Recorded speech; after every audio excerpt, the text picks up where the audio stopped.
Olá, querido povo de Deus, sejam todos muito bem-vindos aqui ao meu canal. Vamos aqui para mais um vídeo respondendo perguntas que estão me fazendo aí. Você que deseja fazer sua pergunta, é só você colocar aqui nos comentários, faz uma pergunta lá. Daniel, grava um vídeo respondendo, aí você faz uma pergunta lá que se eu ver, e lógico, também se eu souber dar uma boa resposta, eu posso transformar aí sua pergunta em um próximo vídeo, né? Eu vou aqui estar respondendo uma pergunta muito interessante que uma pessoa me enviou.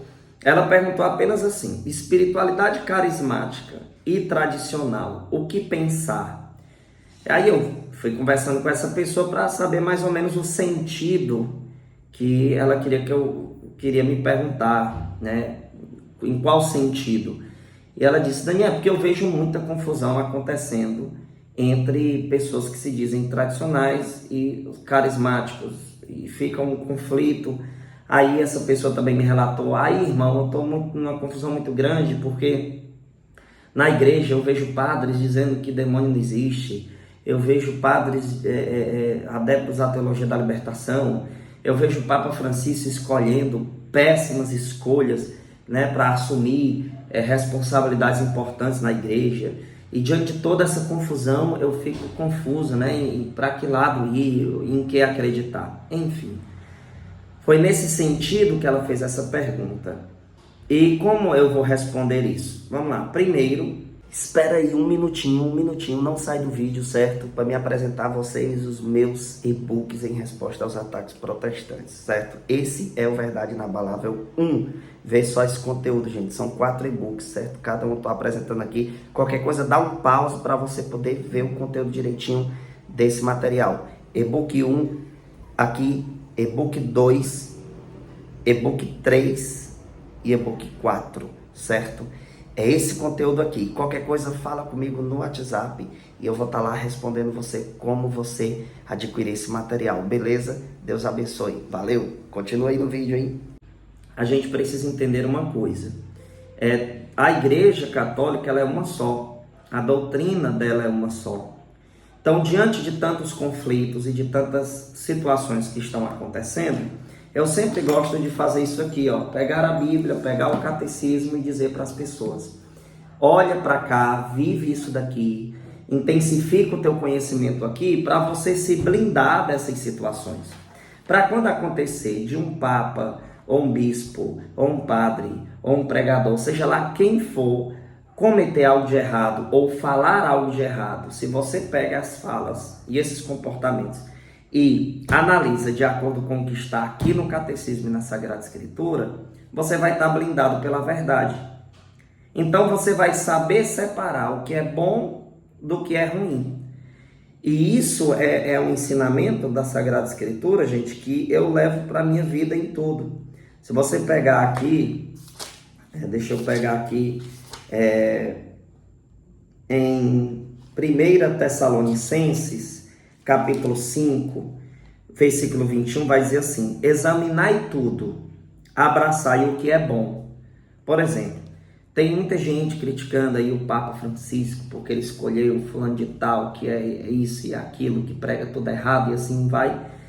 Eu olho para isso e digo assim: olha, de fato eu achei péssima essa escolha sobre esse determinado bispo para assumir uma responsabilidade tão séria. Achei péssima a escolha. Discordo de muitas coisas que acontecem entre o clero, né? Assim também como discordo de muitas coisas que acontecem entre os leigos.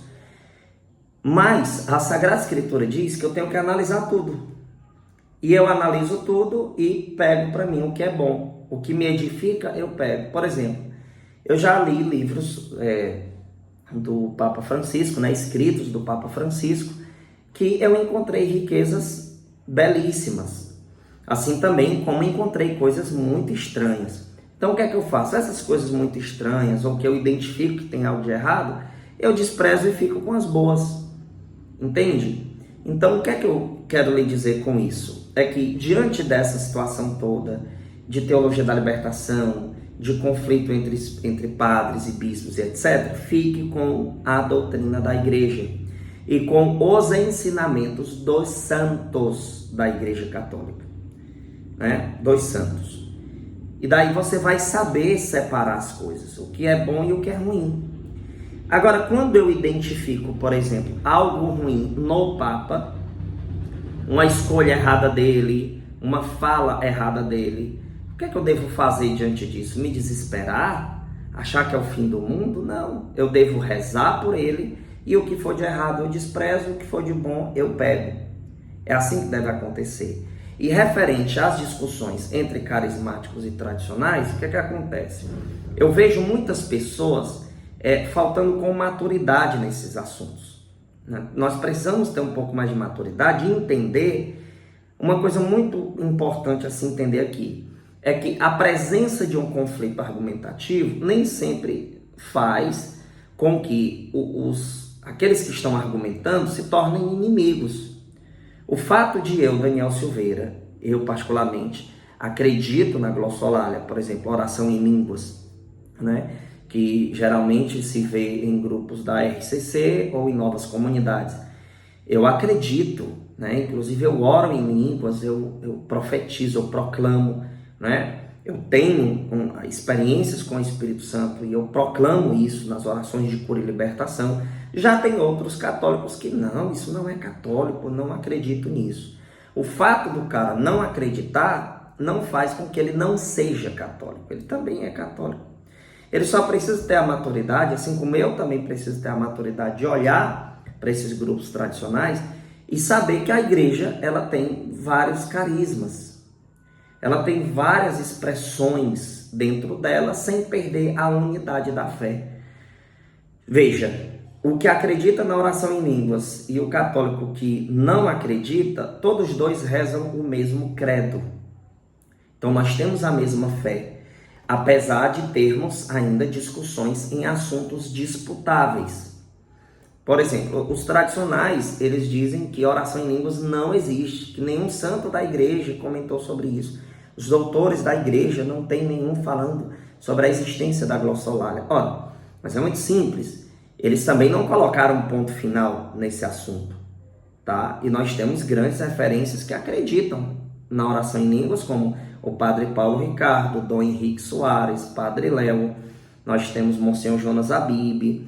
Nós temos nada mais, nada menos que o Padre José Forteia, que é o escritor da Suma Demoníaca, um dos maiores exorcistas da Igreja Católica.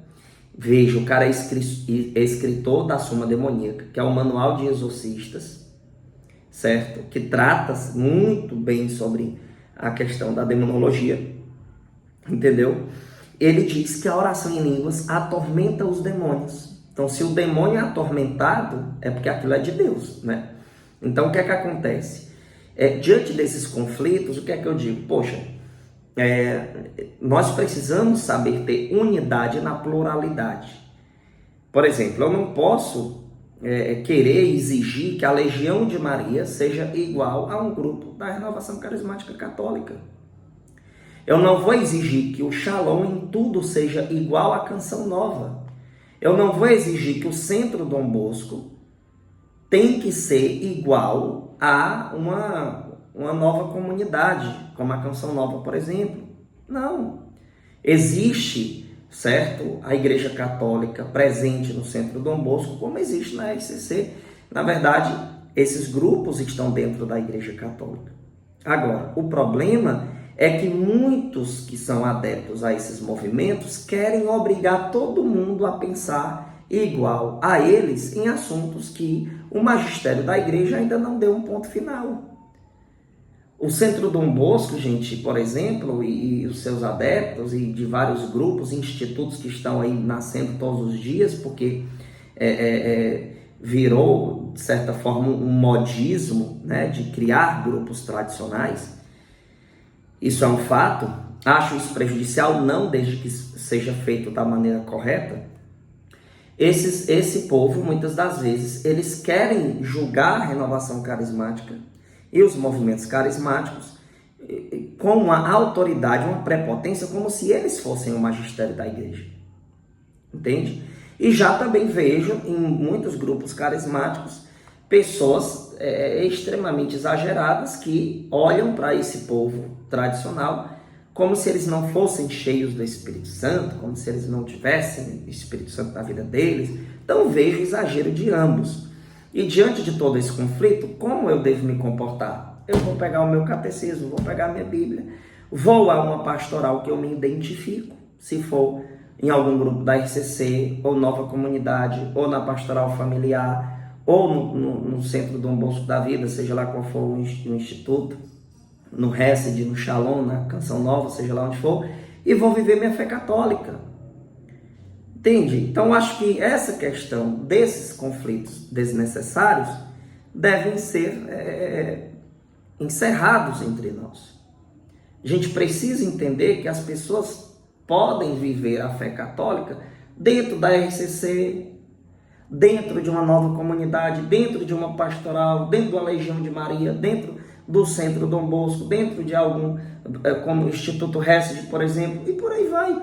A igreja tem muitos movimentos e cada um tem a sua identidade própria sem perder a identidade universal da igreja. É isso que a gente precisa ter maturidade para entender. É isso que nós precisamos ter a visão de fato católica, né? Porque na Bíblia vai dizer em 1 Coríntios capítulo 12, versículo 4, há diversidade de dons, mas um só Espírito. Eu preciso respeitar o carisma da Legião de Maria. Eu preciso respeitar o carisma da pastoral familiar. Eu preciso respeitar o carisma da renovação carismática, que não, a RCC nunca foi proibida pelo magistério da igreja. Inclusive tem um escritório da RCC dentro do Vaticano. Então nós precisamos saber ter essa maturidade e entender o diferente dentro da unidade.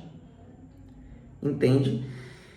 Muitos aí, gente, estão numa crise de identidade e ficam aí surtando pela internet, né?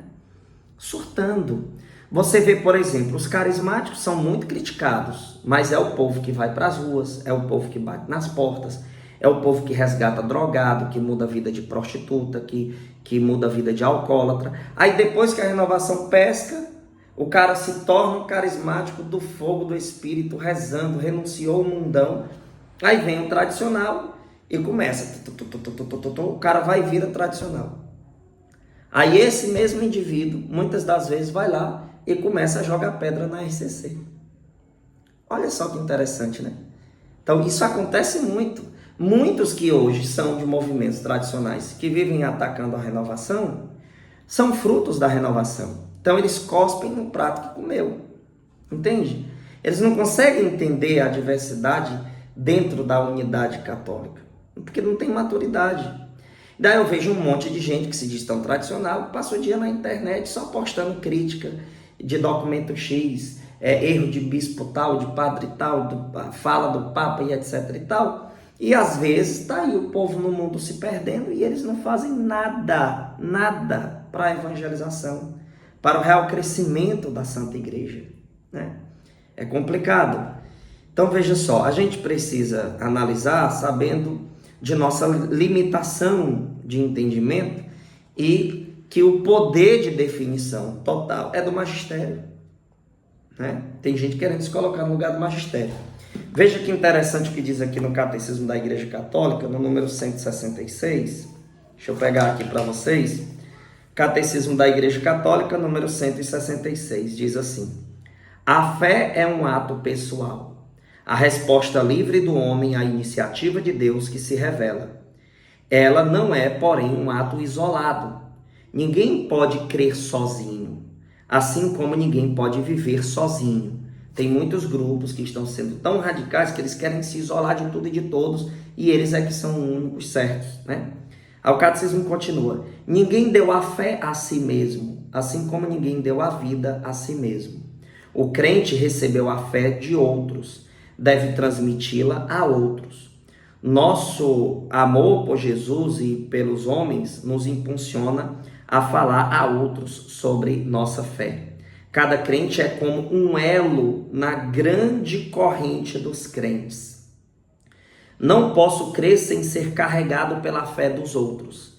E pela minha fé contribuo para carregar a fé dos outros. Tá vendo? Eu não posso ficar isolado no mundinho né, aí na internet, né, isolado de tudo e de todos. Entende? Tem que ter um entendimento desse elo que nós somos dentro de uma corrente. Você pega uma corrente, todas as rodinhas são iguais, do mesmo tamanho? São idênticas 100%? Não. Existem diferenças. Agora, se está na mesma corrente, louvado seja Deus. Não é? Uma coisa importante, Santo Agostinho disse, eu vou usar aqui uma frase que tirei do livro Mensagens dos Santos, página 17. Santo Agostinho disse, mesmo na guerra seja um pacificador.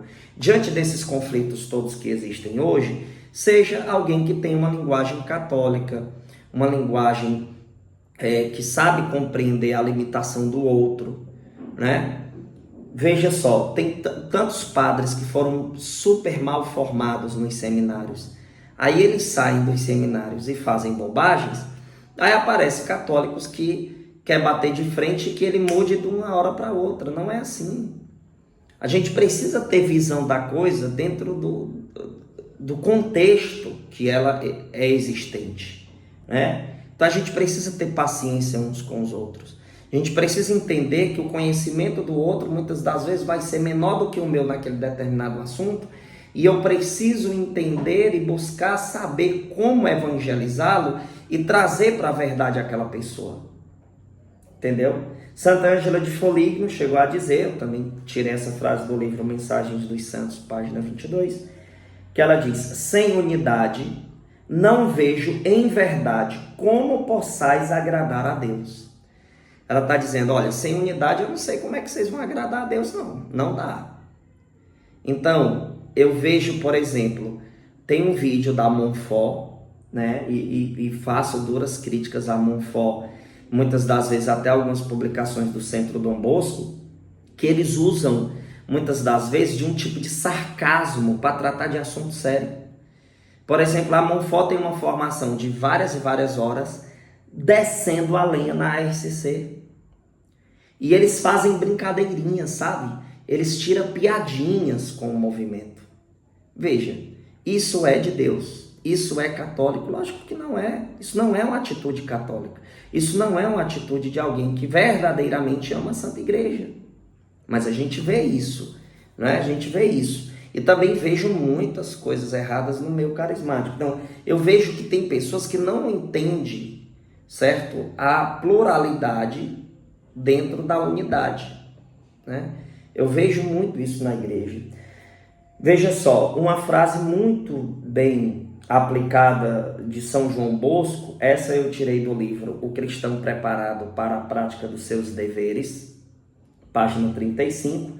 São João Bosco disse assim, é muito importante que os mais experientes edifiquem na formação dos mais novos. Se você é mais experiente no assunto e esse outro aqui não trate ele com sarcasmo, não tente humilhá-lo por causa de sua limitação intelectual. Não. Coopera pela vida dele com o teu conhecimento, edificando o irmão, tendo a paciência de ensiná-lo. Se ele bloquear esse ensinamento, reza por ele, mas não piora a situação, querendo com sarcasmo, com tudo isso. Eu, Daniel Silveira, já fiz muito isso, me arrependo demais. Hoje eu tento não fazer isso mais, porque isso só contribui para a confusão. 1 Coríntios capítulo 14, versículo 33, vai dizer que o nosso Deus é um Deus de paz e não um Deus de confusão. Tem gente fazendo questão de fazer confusão. Página de número 42 desse mesmo livro, O Cristão Preparado para a Prática dos Seus Deveres, São João Bosco diz algo muito lindo, olha só. As conversas são como alimento. Por melhor que seja o prato, se tiver uma gota de veneno é suficiente para matar. E tem o mesmo efeito as conversas obscenas. Olha só o que é que ele diz. Que as conversas são alimentos, né? É um alimento. Por melhor que seja o prato, se tiver uma gota de veneno, é suficiente para matar. Então o que é que eu vejo? Às vezes o assunto é produtivo.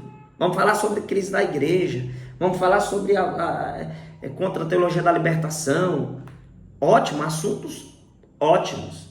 Mas sendo esses assuntos bons assuntos, se a gente coloca gotas de veneno, não vai edificar. E que gotas de veneno são essas? O sarcasmo, o desrespeito, a intolerância, né? Fazer piadinhas demais. Isso é altamente prejudicial. Então, meus irmãos, fujam dessas conversas que são infrutíferas, dessas conversas com sarcasmo, dessas conversas desrespeitosas, pois isso vai te prejudicar, vai prejudicar o outro e não vai edificar em absolutamente nada, tá bom? Então, o que eu penso sobre isso, tá aqui a minha resposta. Que Deus abençoe. Meus irmãos, quero agradecer a vocês, toda a ajuda de vocês. Compartilhem. Você que quer receber um conteúdo exclusivo aqui no canal, aqui embaixo tem a opção Seja Membro e você vai ver lá a opção da Escola de Pregadores. Você que deseja saber como dar formação, como essa que eu acabei de dar agora aqui, né? Saber como montar uma pregação, eu ensino na Escola de Pregadores. É só clicar aqui embaixo na opção Seja Membro, tá bom? Que Deus abençoe e até a próxima e compartilhe.